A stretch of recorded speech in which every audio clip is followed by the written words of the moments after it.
Hello, this is Added Time, the podcast that keeps you in the loop with all things women's football. The WSL is back after the Christmas break, and as always, we'll be debriefing on every single game. Plus, there's 2 manager changes to discuss and all the latest transfer rumours. No transfers on this pod, though. I'm still here. Sorry about that. And on a long-term deal is these 2 legends right here, Fran Kirby and Beth England. Hello and welcome back. The pod is on again. The pod is back. I know you are both fully back to football mode, but did you have a nice time off? It was very, very lovely.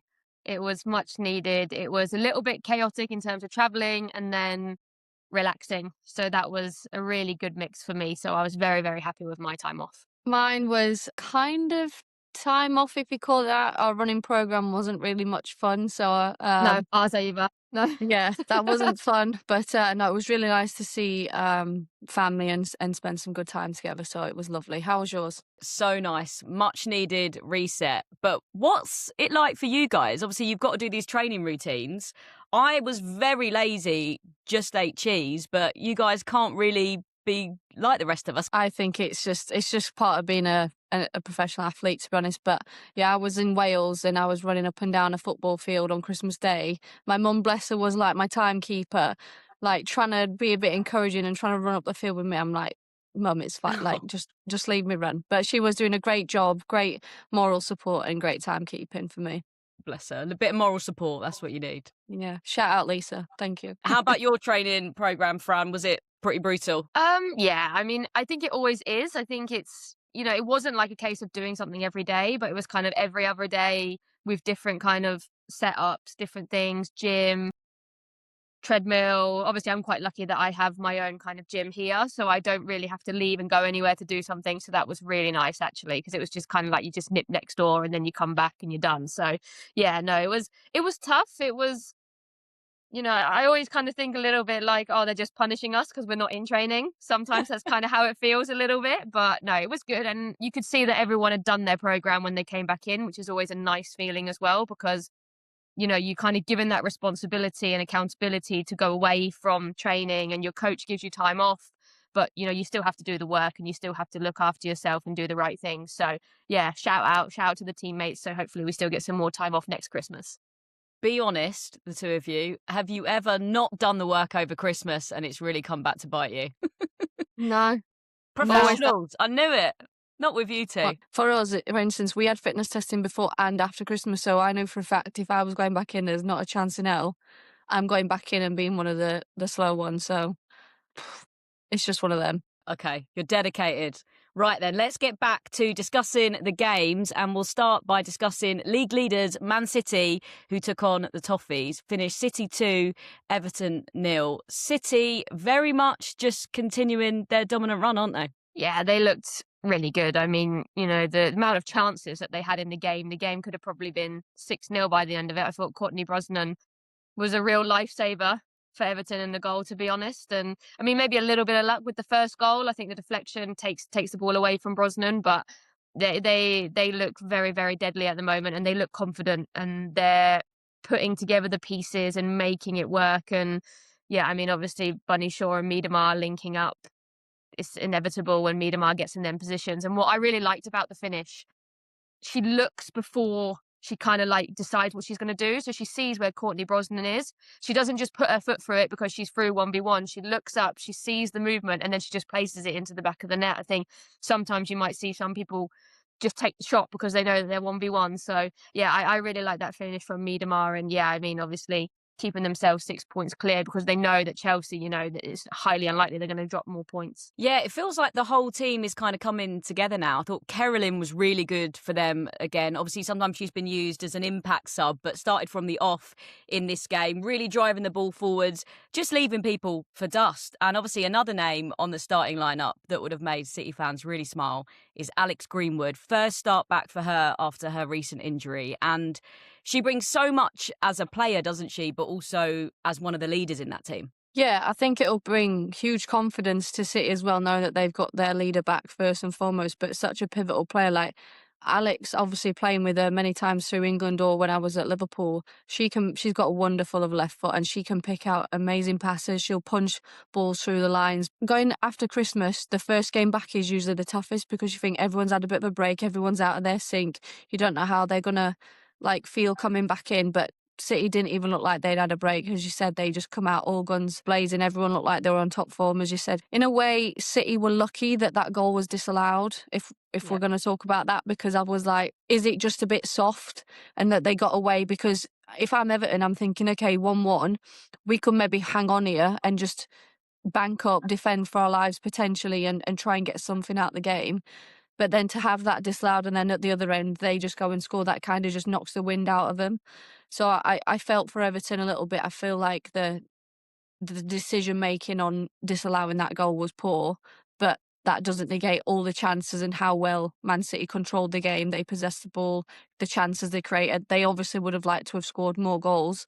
But yeah, they did their job on the day. They can't make the referees' decisions for them, and they've kept that gap at the top in a nice comfortable position going into the new year. Yeah, I'm glad you brought that up because Everton scoring at that point, equalising, could definitely have changed the trajectory of the game, couldn't it? But I just thought it was so questionable. So for people that didn't see it, it's Ruby Mace, not even really though, backing into the keeper, but I just think it was really a soft call. I think the goalie has to be stronger.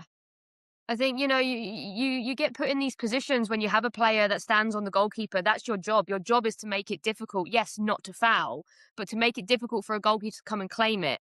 And that's what she did. She didn't use her arms in any kind of way. She didn't block her. She didn't do anything really that, the goalkeeper shouldn't have been able to handle. And I think the refs just played off the fact that the goalie's gone to the floor. To be honest, I don't think the ref has completely seen the full incident to understand what's going on. I think she's seen the goalkeeper flap at it, not be able to get full contact, fall on the floor, and then gone, well, she must have been fouled. Instead of actually kind of thinking, was the contact enough? Was it just the goalkeeper being weak in that situation? And I think it's poor goalkeeping. Ruby Mace is doing her job, but the goalkeeper had enough time to even push her out the way. We know that goalkeepers are protected in them areas. If she had pushed Ruby Mace out the way, it wouldn't have been a penalty.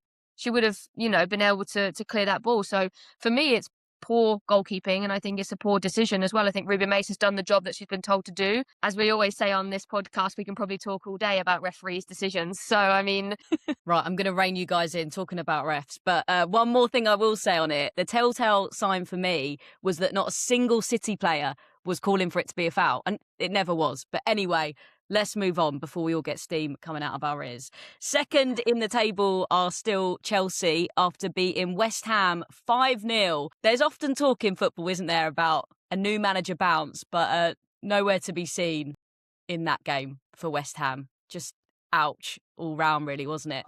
What did you make of this game? Chelsea just firing straight after Christmas. And you look at the type of goals Lauren James's goal. I mean, great pressing.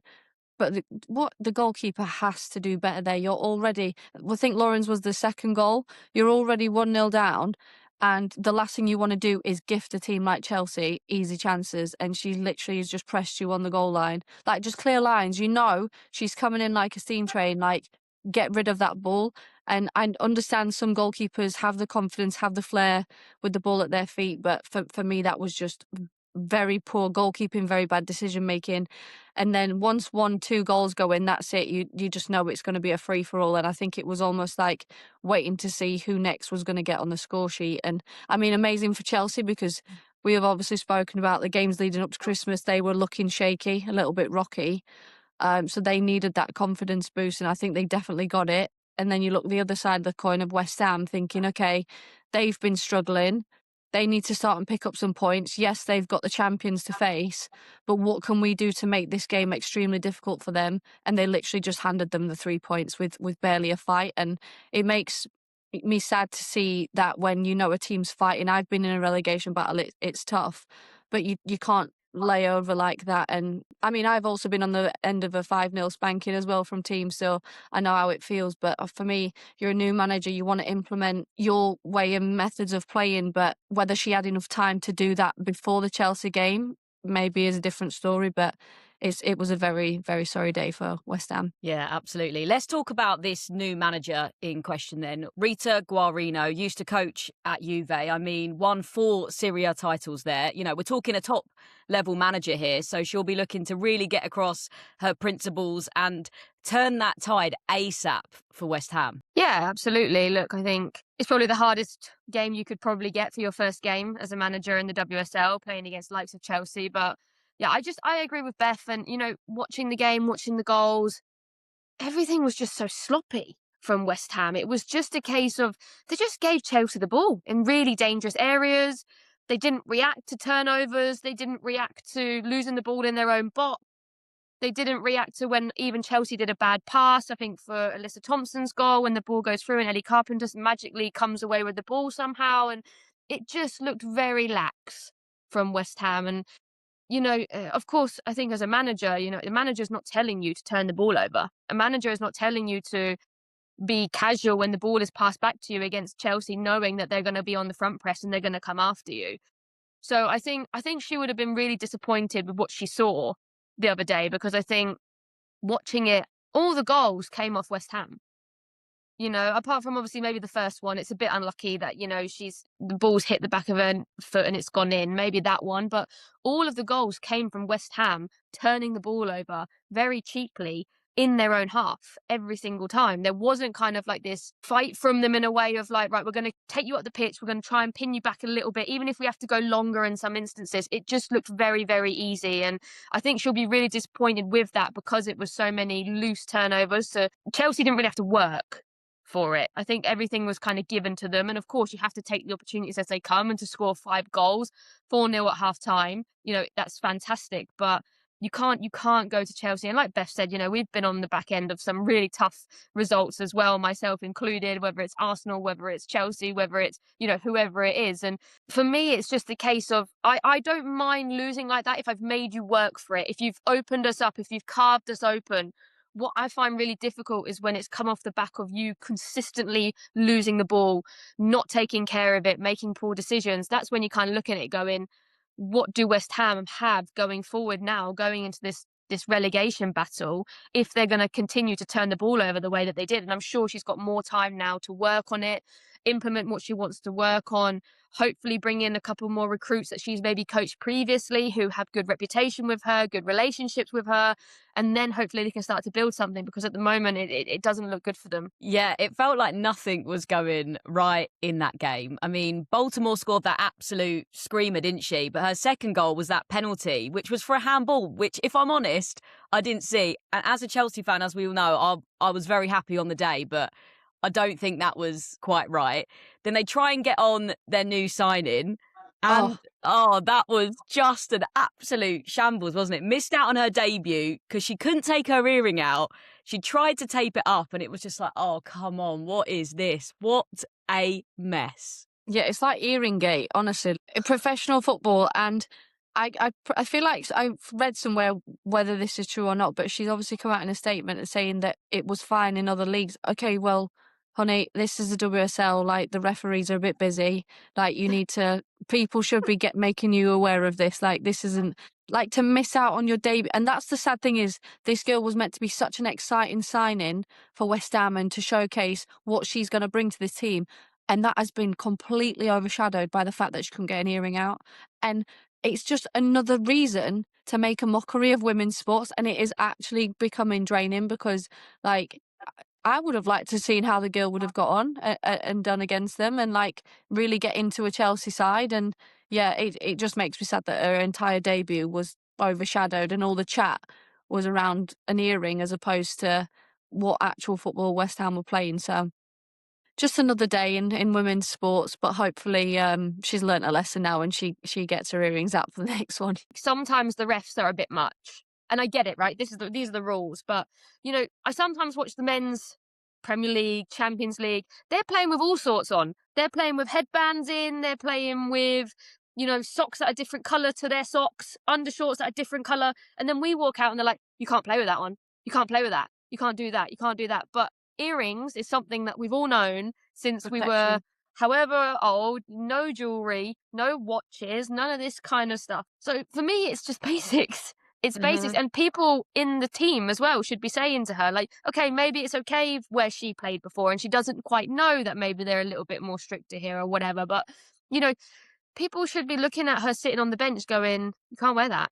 You can't do that. Like, you have to take it out. And then, you know, you work together. But for no one to even recognise it until she's coming on the pitch, like that's wild to me. That's like, it's not just about her. And I think even a little bit for the refs as well. You know, you probably could have seen her walking out to warm up, or you probably saw her in the tunnel doing something with the plaster on her ear. You also could have said, if you're going to come on, you have to take that out, just letting you know. So yes, it's her responsibility, but others also can help out a little bit. The levels of people it's gone through and it still happened. It just looks so rookie. It reminded me of when I used to play in like a Saturday league growing up. You know, it was just like, why is this happening at this level?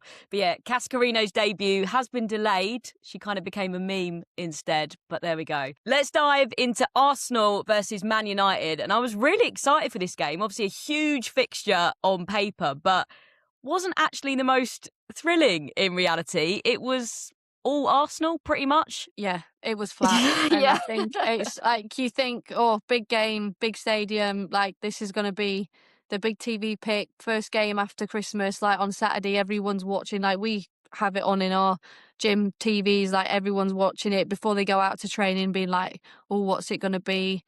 And it was actually quite a painful watch. And again, these two teams are at the top half of the table fighting it out. And is anyone going to actually take their chances? And there was a few opportunities, but Man United didn't even look like they wanted to be there. And considering we just played them like twice in a row before Christmas, and yes, they had instances in our games where we were able to go ahead, but they had fight in them. They had that dog in them that was like, we are not going to let you beat us, and they found that fight. They had zero fight in this game against Arsenal, but in the same breath, they didn't concede. Fallon made some amazing saves and they still came away with a point. So we can sit here and say, yeah, a drawless game is dead, but ultimately a point is better than none. So as a neutral, I would have expected more from the game. Obviously, Jade Riviere got sent off for two pretty reckless fouls. The second yellow was really soon into the second half as well. So it felt like United just dug deep and they were actually just seeing out a draw. Arsenal could have made more of it, but they didn't really have any proper clear-cut chances, which has been a theme throughout the season. Yeah, it felt very forced, I would say, I from Arsenal. I don't think people made the right decisions in the right moments. I think the only one really that I would say was probably Kim Little's. I think when it comes back to her, you would expect her to actually do better. I think the best chance actually came from Man United. I think it was Rolfo in the first half. I think that was the best chance of the game, and it was a fantastic save from a goalkeeper who obviously hasn't played much. But yeah, it felt very cagey. It felt very, we can't make a mistake, you can't make a mistake kind of feeling to it. When the second yellow came, which by the way was just so silly. There's no reason to make that kind of tackle in that area, knowing that you're already on a yellow card. To then appeal it as well, I think is a little bit silly, because I think you also know that you've done something silly. I know that you have to kind of back yourself a little bit, but you know in yourself as well. I just expected more from Arsenal in that moment. I expected them to really take hold of the game. And I remember at the beginning of the game, when after Man United had their chance and Arsenal kind of settled a little bit, I was saying to the girls, this could be 3-4-0 for Arsenal now, in terms of the way that they're playing, the dominance that they've got in the game. So yes, it's a great result for Manchester United, but you're looking from Arsenal perspective, and this is a really bad result for them. These games, when you're trying to fight for a title or trying to get to Champions League or someone has to win. You have to win, because the others are just going to keep winning and pull away further away. So for these teams to kind of keep themselves in it, they have to win these games. Arsenal have to win that game. Manchester United have to try and win that game. A difficult one because it's the first game back, but I did expect more from Arsenal, especially when they went down to 10 men for Man United. Lack of chances for both teams really was a talking point, but also the time wasting.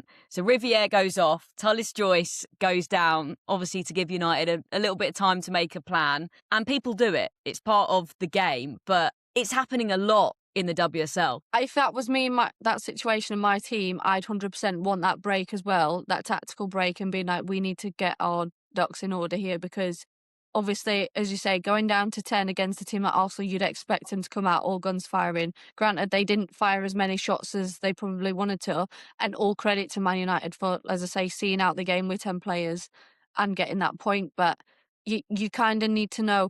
The thing is, not every team prepares for a plan B if plan A doesn't work. And if you go down to 10, what does that look like? Depending on which player you lose in personnel on the pitch as well. Like, obviously, her being banned now, I don't know if it'll be one game ban because it was 2 yellows, wasn't it? But Rivier's been a consistently outstanding performer for Man United. So even losing her in the next fixture is going to be costly. Okay, the next team, they could potentially be some weakness there. I don't exactly know who is going to fill in that area because she's been such a standout. But being so reckless to cost your team to go down to 10 players, but then equally having being smart enough to tactically take that time away from Arsenal also disrupts them, because not only are Man United thinking, okay, we've got 10 players, where can we reshuffle? How are we going to survive this? Arsenal, on the other hand, are thinking, all right, well, where are they going to reshuffle? Where is now their weakness? Where can we hurt them? It works on both sides, and then it almost adds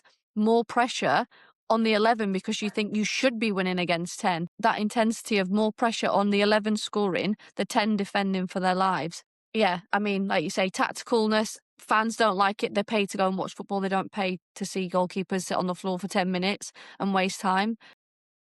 As long as it's within the rules of the game. If it's any other player, they've implemented that rule where if you're time wasting or go down for a head, you have to stand off the pitch for 30 seconds. Like, everyone hates that, but it stops you from trying to cheat the system. Unfortunately, with goalkeepers, the ruling is still that they're the only position on the pitch that can't come off. So if that was me, I'd 100% be utilising the same situation. You know what? Maybe she was injured. Who are we to say? I do think that there should be a rule, though. I've spoken about this before, and I get it that, I mean, we're talking about it because it's Arsenal, right? And obviously everything always becomes a lot more animated when it is that football team, because obviously people talk about it more. But it happens across the whole WSL. It happens every week. It happens with every goalkeeper, whether that's they've got the ball in their hand and they're just on the time of 8 seconds. You know, the ref's now counting down 1, 2. So the goalie knows when they've got to kick it, so they don't, concede a corner. But, they take ages taking a goal kick when the ball's on the floor. They take a long time to do that. It happens week in, week out. I understand with the goalkeeper going down, it becomes more of a pain for people because people know. I think the rule should be if a goalkeeper goes down more than 3 times, they've got to be subbed. They've got to bring on their second goalkeeper because then the goalie is injured. If you've gone down more than 3 times in the game, then the goalkeeper will not go down more than 3 times. I'm telling you now, the goalkeeper will not go down unless they're severely, severely injured. Then they get subbed. I'm so here for the 2026. The Fran Kirby rants are literally in full swing. I'm here for it. You go get them, girl. You go tell us. Gonna release a book. Just of my rants. Loving this, all fired up. So Arsenal coach Renée Slager's contract has been extended, a new 3-year deal for her. And I'll be honest, I felt like it feels like really odd timing, like bit of a loss of momentum after the Champions League win. They're not really challenging for the title, which they thought they would be this season. But do we think this is a good decision for Arsenal moving forwards? My question would just be in that, like, who else do they think they would get? I think obviously, you're looking at the caliber of coaches now. They're all at top teams. Everyone is competing for everything in that area now. And I mean, she won the Champions League last year. She has provided the club with the biggest trophy in club football. So yes, she should be rewarded. Do I think that she should be rewarded based on what's happened this season? No. But maybe they've looked at it and gone, right, okay, this is a long-term project. This is what we want to achieve in the next 3 years. Let's look at the pickings that we've got from managers. Who's in the best place? René's worked with our players. She knows the club inside and out. They've probably, rewarded her of what she did last season. My only question would be, when you give someone a long-term contract, and I understand with managers, they want to have that security in terms of a job. If they go trophyless this year, if they miss out on Champions League this year, is it really someone that you want to be the manager of your club going into the next season and the next season? Where is kind of the ambition? But I think they've gone off the basis of, she helped us achieve what we achieved last year. There's not many other managers out there that we can see at the calibre that we want to be managing Arsenal. let's get her secured, let's make her feel a little bit more security in the club and let her lead us this way. But for me, I think it's a failure this year if Arsenal end the year without a trophy, with the calibre of players that they do have at that club. We'll see what happens. Let's chat about your team now, Beth. Tottenham, who played Leicester City and secured another home win. So that is 7 home wins this season. I feel all I've ever seen is you play at home. Hey. Get in, though. That's amazing. 7 home wins. How was that game from your perspective? You always want to start, we've said it, you want to start the year off with getting them points on the board. For us, we're on more points now than we did of the entirety of last year, and we've still got a whole half of the season left to play. So for us, it's like a really strong position. We've now gone into joint 4th above United, but joint points with Arsenal. Obviously, there's been a lot of speculation around that 3rd spot for Champions League. But in terms of the game, I feel like we completely dominated. I think we had 70% possession. We dominated the ball. The only sad thing for me is like we had a lot of the ball, but I don't think we were able to do enough with it in the final third and create enough chances. Like in the first half, barely any shot. I think we only had like 2 shots on target, and that would come from the second half. And like I said, we had a lot of the ball, but that final part just was missing. And their keeper made 2 unbelievable saves on chances I had, which I thought was a shoo-in for a goal. And obviously, like, that's keeping their confidence alive, knowing that, yes, they're 1-0 down, but we weren't quite able to kill the game off with that second goal. And there was some transitional parts. They're very quick on the counter. They've got exceptionally fast players, but thankfully we were able to hang on. But that was our first 11v11. I know it was in like 20 days, but still you can kind of lose that rhythm a little bit with players. We obviously had a few new of our signings make their debuts, so getting used to obviously those relationships, which aren't always going to be a quick fix. Like you have to build those relationships over time. But equally thought they both did a great job coming in. We've got the win. We've put ourselves in a really good position and going into the new year. We'll talk about some of those new transfers in just a bit, but you played against Ashley Neville, of course. She's made a permanent move from Spurs to Leicester. And what a player she's been. I mean, she basically is Tottenham, isn't she? She's been part of that team since 2017. I know you'll probably have loads to say about her as a teammate and as a player, but I was looking into her stats to kind of put her work rate into perspective. Yeah, for the past 4 seasons, she's made more tackles than any other WSL player and won more tackles than anyone else in 3 of those 4 years.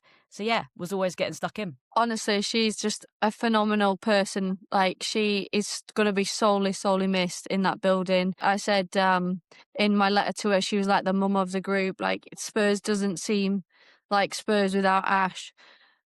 We tried to give her the best send-off we could after the game, albeit I didn't even realise till after the game it had gone down as an own goal from Ash, which is just horrific for the poor girl. Because I didn't really see it much at the time. I thought the keeper had almost like flapped it in. But look, she's a legend of the football club. I could be here all day saying how much I love the girl to bits, but I wish her nothing but success at Leicester, just not when they play us. Of course, yeah. Let's talk about one of those new transfers then. Gaupset made her debut and only went and got player of the match. I remember being quite impressed when I watched her at the Euros, but obviously now over here in the WSL. What did you make of her performance, Fran? I mean, look, she is a real big talent, and she's someone who has to adapt to the league.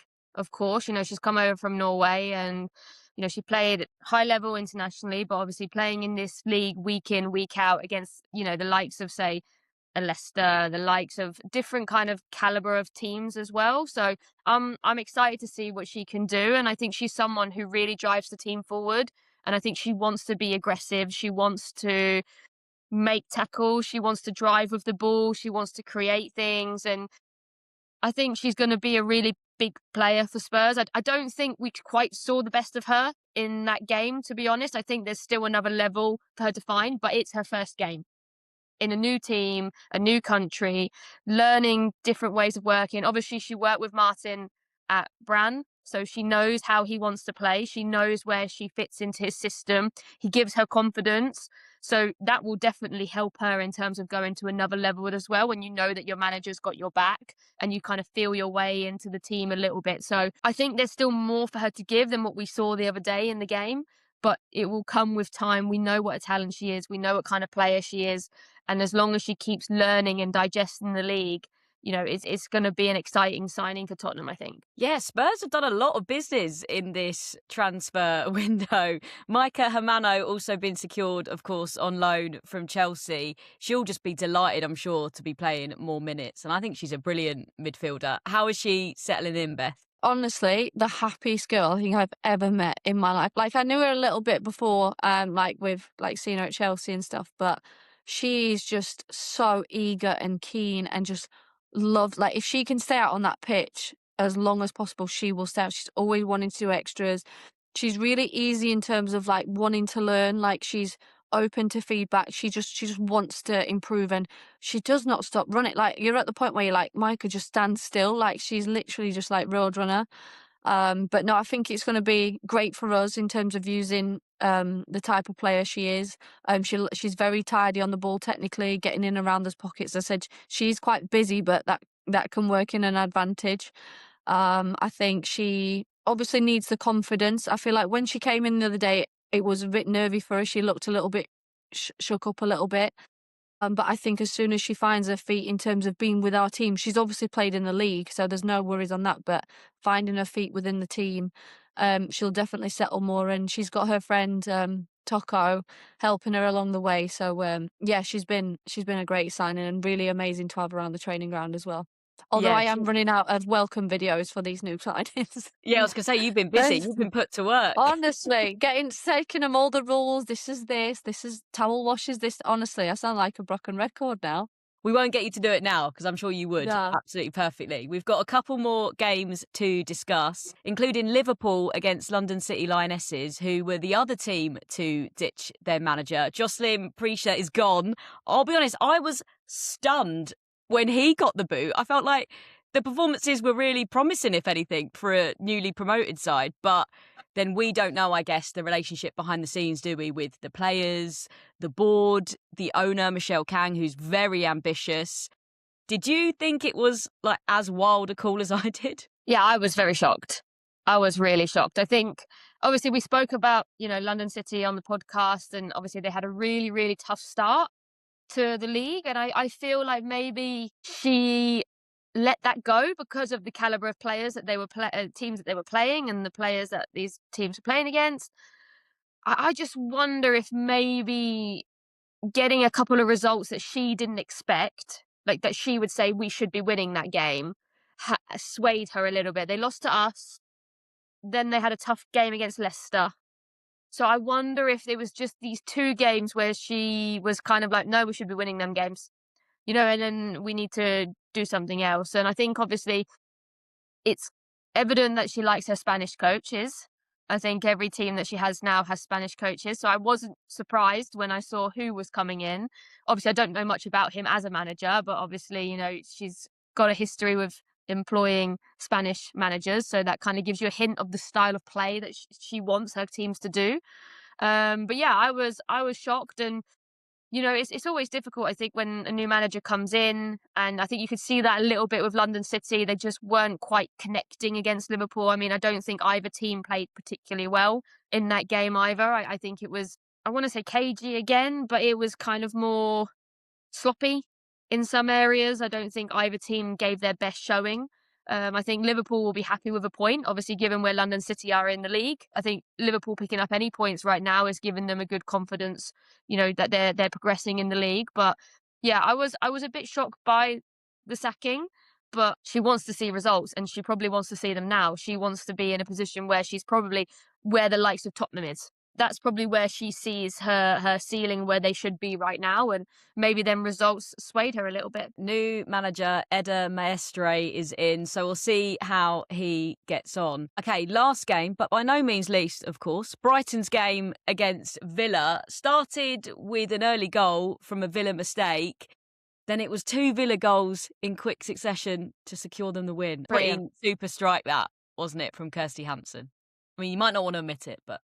No, it was a really good finish. Look, I was right behind it when she struck it, and it's probably one of them goals where she's probably never going to hit the ball as good at it again in her life. A couple of minutes for us where we just switched off completely, and it came from obviously their goal from a set piece. Fantastic delivery, great header. And then we just panicked a bit. I don't really know. Like we felt like we were in control of the game for majority of the game. They had a couple of chances in the first half where they hit the post, hit the crossbar, but never really kind of did it much with the ball. We felt defensively very solid, and we had a lot of possession. We had some big chances as well, but we just didn't put them in the back of the net. I say it all the time when it comes to our team, we need to find more consistency. And it's not consistency in results, it's consistency throughout the game. And it's like, how do we manage moments where we are under pressure, we're not doing well, but we don't concede? At the moment when we're not doing well and we're under pressure, we're conceding. So it's how do we find a way that we can deal with that and be comfortable feeling uncomfortable? Because at the moment we're kind of going into panic mode. And even when they'd scored their second, we were still composed on the ball. We still had a lot of possession. We were still trying to create things. But yeah, it just didn't work for us. And I mean, it was difficult to lose the game, but there was a lot of positives that we took from the game. But obviously, you want to get points and you want to keep building and going, up and further up into the league. But yeah, I mean, we were disappointed definitely with the caliber of the goals that we conceded and the sloppy turnovers that we gave away that allowed them to kind of get into the game and let them grow in confidence. Lots of transfer chat and rumours flying around online, including a rumoured move for our very own Fran Kirby, apparently going to Juventus. Fran, what's the story here? What can you tell us, please?